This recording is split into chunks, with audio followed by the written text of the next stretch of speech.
안녕하세요. 여러분 반갑습니다. 저는 1990년에 대전보건대에 입학해서 92년에 졸업했고요. 지금은 대덕구 육아종합지원센터장으로 일하고 있는 곽은승입니다. 육아종합지원센터는 어린이집 지원과 그리고 가정양육 지원을 위해서 보건복지부와 지방자치단체의 장이 설치 운영하는 그런 육아지원 기관입니다. 네, 저희는 대덕구 육아종합지원센터이기 때문에 대덕구청에서 관할하는 그런 육아지원 기관인데요.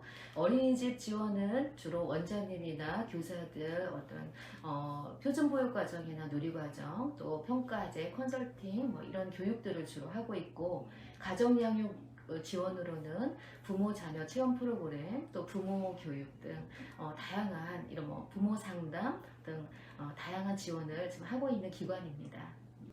네, 다음 질문 드리겠습니다. 두 번째로 예비 유아교사가 실습이나 현장에 나왔을 때 가져야 할 태도나 마음가짐에는 무엇이 있을까요? 네. 먼저 선배로서 여러분에게 추천하고 싶은 것은 태도도 중요하지만 좋은 실습지를 선정하는 것이 가장 중요하다고 생각합니다. 그래서 좀 내가 편한 곳, 내가 가서 쉽게 실습할 수 있는 곳보다는 교육 철학이나 어떤 신념이 확고한, 그래서 배울 점이 많은 그런 실습지를 좀 선정해서 가서 실습을 하는 것이 가장 중요하다고 생각을 하고요. 그리고 두 번째는 실습하는 우리 예비 교사가 정말 열심히 해야겠다고 하는, 열심히 배워야겠다고 하는 그런 마음 자세가 중요하다고 생각을 해요. 그래서 가서 그냥 빨리 실습 마치고 기간 끝나고 이렇게 하는데 중점을 두지 말고 가서 한 가지라도 더 배우고 이렇게 기록하고 그 부분을 내가 또 활용해야 되겠다라고 하는 그런 좀 욕심을 가지고 좀 실습에 임했으면 합니다. 그리고 예를 들어 이거는 이제 주인의식이라고 하기는 좀 그렇긴 한데, 실습생은 가서 지도교사 선생님과 또 실습 유치원에서 일하시는 선생님들하고 이게 많이 조금 다르잖아요. 어느 선까지 이 실습생이 해야 되는지 이런 부분도 조금 많이 조심스럽잖아요, 실습 나가면. 그런데 실습생이라고 해서 좀 너무 이렇게 가만히 있거나 너무 이렇게 수동적인 자세로 하지 말고, 실습생이지만 실습하는 동안은 최선을 다해서 학부모님들을 뵐 때도 상냥하게 웃고 또 인사하고, 그리고 또 선생님들이 어떻게 아이들을 지도하는지도 또 굉장히 적극적으로 좀 이렇게 배우겠다는 자세로 좀 보고 이런다면 실습을 통해서 좀 많은 것들을 배울 수 있지 않을까 생각합니다. 다음으로 가장 기억에 남는 아이 또는 가장 기억에 남는 일화가 있으시다면 어떤 것인지 말씀 부탁드립니다. 네, 지금도 기억에 남는 그 친구가, 우리 영아 친구가 한 명 있는데요. 그 아이가 만 1세 때 말을 전혀 못했어요. 그리고 만 2세 올라가서도 말을 굉장히 떠듬떠듬 이야기하고, 또래 친구에 비해서 현저히 말이 늦는 아이가 있었거든요. 그래서 그 아이를 담임 선생님하고 저희가 충분한 관찰을 이렇게 하고서 결론을 내리기를, 아이가 조금 진단을 받아봤으면 좋겠다, 좀 문제가 있는 아이다라는 우리는 이제 그런 판단을 했고, 학부모님하고 상담을 했을 때 학부모님께서 조금 더 지켜보고 싶다, 그리고 이렇게 지금 아이가 그렇게 걱정되는 상황은 아니다라고 이야기를 하시더라고요. 그래서 저희도 그냥 학부모님의 의견을 반영해서 마음의 염려는 이제 있었지만 그대로 지켜보기로 했습니다. 그래서 지켜본 결과 그 아이가 만 3세 올라가서 딱 1학기가 되니까 아이가 이 말이 트이기 시작하는데, 막 정말 저희가 상상할 수 없을 정도로 수다쟁이가 되더라고요. 그래서 그 아이가 지금 왜 생각이 나냐면,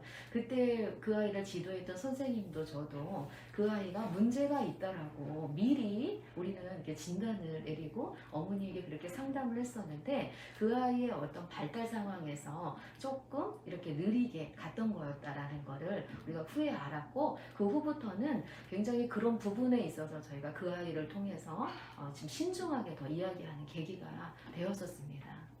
많은 직업 중에서 특별히 현재 유아 관련 직업을 선택하신 이유 혹은 유아 관련 직업을 꿈꾸게 되신 계기가 있다면 무엇인가요?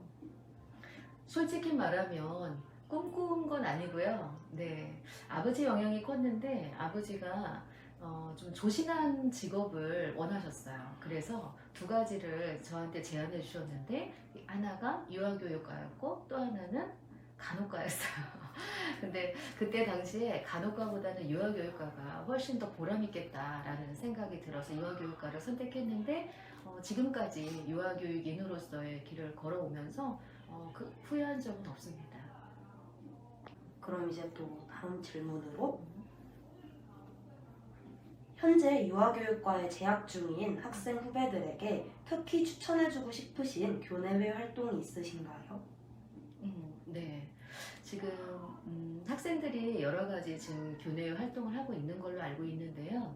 지금 현장에서는 그 코딩 수업이 이제 2025년부터 초중고 학교에서 아마 의무 교육으로 실시가 될 겁니다. 그러면 이제 지금 그래서 유치원에서도 유아 코딩 수업들이 많이 이루어지고 있는 걸로 알고 있어요. 그래서 학생들이 현장에 나오기 전에 이런 부분들을 조금 접해서 좀 많이 이 지식을 좀 쌓고 나온다면 현장에서 많이 활용할 수 있지 않을까. 그래서 이런 부분과 관련된 동아리 활동을 하면 어떨까. 뭐 메타버스라든지 VR 뭐 이런 부분들이 지금 많이 아이들이 활용하고 있는 걸 알고 있거든요. 이런 거에 대한 좀 동아리 활동 좀 한번 있다면 한번 추천하고 싶고, 그 다음에 아이들 이제 유치원의 아이들이 그 문해 지도를 해야 되는데 그 문해 지도하는 것에 대해서 초임교사들이 좀 많이 어려워해요. 그래서 독서 지도를 통해서 아이들 문해 활동을 좀 많이 하거든요. 그래서 독서 지도라든가 그걸 통해서 어떻게 아이들 문해 활동을 이렇게 자연스럽게 놀이로 연결할 수 있을지 이런 부분들을 좀 충분히 동아리 활동을 통해서 연습하고 온다면 현장에서 좀 유용하게 활용할 수 있을 거라고 생각이 됩니다. 그렇다면 유아 중심, 놀이 중심의 활동을 진행할 때 교사로서 더욱 효과적으로 유아들의 발달 및 성장을 이끌어줄 수 있는 방법이나 팁은 무엇이 있을까요? 네. 일단은 우선 방법이나 팁을 말하기 전에 제가 항상 우리 학생들에게 이야기하고 있는 게 있는데요. 먼저 유아 교사로서 지금 우리 보육과정, 표준보육과정, 누리과정에 맞춘 그런 교육과정을 지도하려면 교사 자체가 본인의 어떤 그 교육적인 신념이나 철학이 확고해야 된다고 생각을 합니다. 그래서 이 놀이에 대한 신념, 그 놀이가 우리 영유아에게 굉장히 중요하다. 그래서 제가 항상 우리 학생들한테도 제가 한번 이야기한 적이 있는데요. 놀이하면 늘 말하는 학자가 하나 있어요. 게리 랜드로스라고 하는 학자인데 이 학자가 새들은 하늘을 날고 물고기는 헤엄치며 아이들은 놀이한다 이렇게 얘기했어요. 이게 무슨 뜻인지 아나요? 네, 새들은 하늘을 나는 게 삶이에요.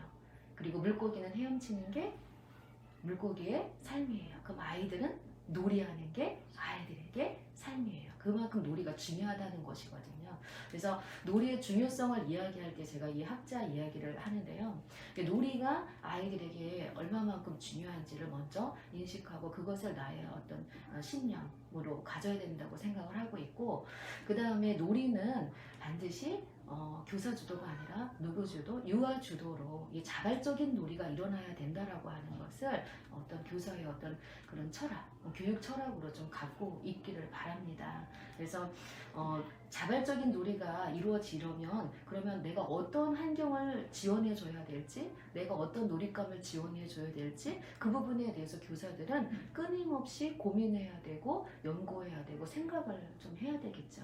그리고 좀 민감해야 되고, 그러니까 그런 부분들을 좀 기르는 그런 자세를 좀 갖는다면 아이들 놀이에 대해서 할 때 좀 활용도가 높을 것 같아요. 그 다음에 이야기하고 싶은 것은 주로 이제 학생들 지도할 때 보면 놀이를 하고 있을 때 언제 개입해야 되는지, 그 다음에 어떤 방법으로 개입해야 되는지 이런 부분을 학생들이 굉장히 좀 어려워하더라고요. 실제 현장에서 보면은. 그래서 놀이를 개입할 때 아이들하고 어떻게 상호작용해야 되는지 이런 부분들이 조금 더 연습이 되어져야 아이들의 놀이를 방해하지 않으면서 선생님이 자연스럽게 그 좀 아이들의 어떤 놀이를 돕는 방해자가 아닌 지원자의 역할을 할 수 있다고 생각해요. 그래서 한 가지 추천드리는 것은 중앙육아종합지원센터 자료실에 보면은 이렇게 알아두면 유용한 영유아 상호작용 가이드 이런 자료들을 여러분들이 이게 배포 자료들을 활용할 수가 있어요. 그럼 이 안에 보면은 여기 지금 교사의 어떤 다양한 성격에 따라 교사의 성격에 따라서 지금 어떻게 어떤 점들을 이해해야 될지 그 다음에 아이들하고 어떻게 상호작용해야 되는지 이게 사례별로 굉장히 자세하게 이렇게 나와 있어요. 배포 자료를 이런 것들을 조금 참고해서 많이 좀 연습을 한다면 아이들의 어떤 그 놀이하는데 여러분들이 조금 더 놀이가 활발하게 이루어질 수 있도록 돕는 그 지원자로서의 역할을 잘할 수 있지 않을까 생각합니다. 좋은 말씀 너무 감사드립니다. 이것으로 박은숙 선배님과 함께한 인터뷰를 마무리하도록 하겠습니다. 바쁘신 와중에 인터뷰에 함께 해주신 선배님께 다시 한번 감사드립니다. 네, 감사합니다.